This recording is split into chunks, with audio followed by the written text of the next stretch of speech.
guys. Um, I spent 8 hours to montage this video.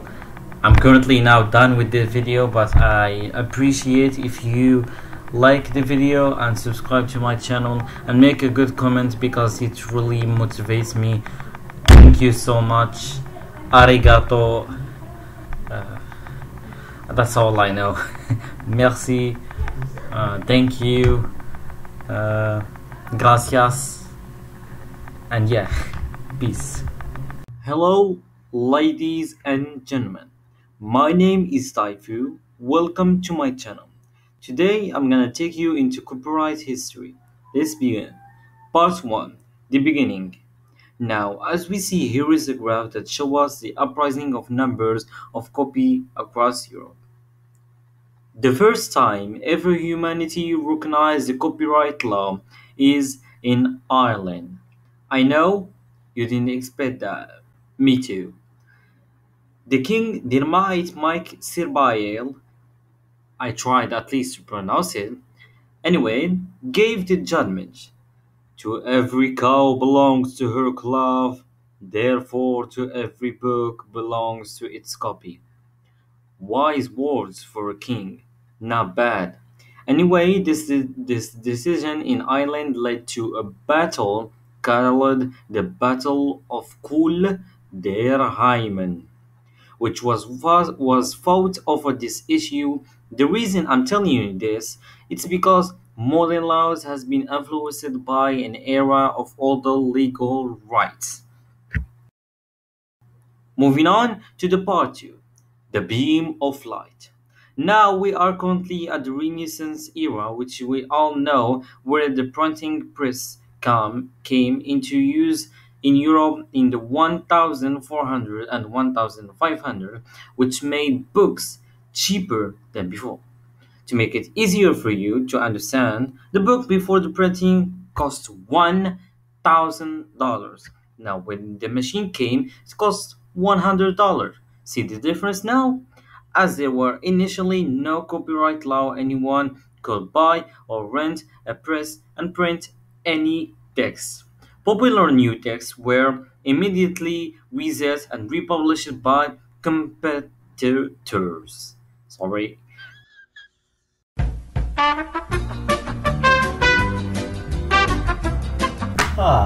Finally I released my new book.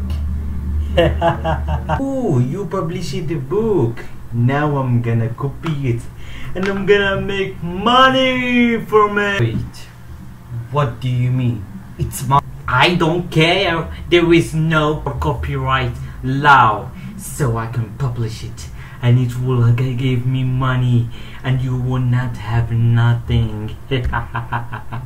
But I wrote it all day. I've been working so hard to finish this book. It's mine. I'm the one who created. No, it's mine. Give it to me. It's mine. Give it to me. Anyway, printing not only made books cheaper, but it also profound social changes, including the rise in literacy across Europe that led to a dramatic increase in the demand for reading matter. But prices of reprints were so low that the publications could be bought by poorer people. Yes, by poorer people, creating a mass market readership.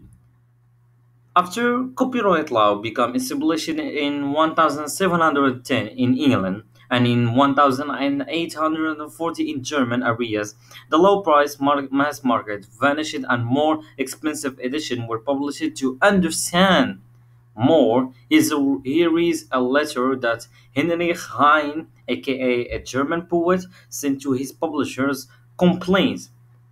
Due to the tremendously high prices that you have established, I will hardly see a second edition of the book anytime soon. But you must set lower prices, dear Camp, for otherwise I really don't see why I was so lenient with my material interests. Part 3. Changes. The first copyright privilege in England bears date 1518 and was issued to Richard Pinson, King printer, the successor to William Caston. The date is 15 years late than the of the first privilege issued in France. Early copyright privileges were called monopolies. No, no, no, no, no, no. Not monopoly that you know, monopolies. Particularly during the reign of Queen Elizabeth, who frequently gave grants of monopolies in articles of common use such as salt, liquor, coal, soap, cars, beer, and wine. I know you are wondering what is monopoly. It's not monopoly game, as I say. It's not, but it is. No, it's not. No, no, no. It's a ticket that lets you have a permission to goods, a service by law and regulation. Happy now? Yes. Okay. In 1707, the parliaments of England and Scotland were united as a result of the Anglo-Scottish Union. The new parliament was able to change the laws in both countries, and an important early piece of legislation was the Copyright of 1710. As we said, when the copyright law first appeared in England, it was on 1710, also known as the statue of Anne after Queen Anne. I know she's sexy. Yes. Anyway, the act came into force in 1710 and was the first copyright statute. It was full title was an act for the encouragement of learning by visiting the copies of printed books and the authors or first authors of such copies. The enforcement of Statute of Anne in April 1710 marked a historic moment in the development of copyright law. As the world's first copyright statute, it grants publishers of book legal protection of 14 years. With the commencement of the statute, it also granted 21 years of protection for any book already in print. In conclusion, it was a big move for the copyright law. Mais où est la France? Don't worry, I didn't forget French.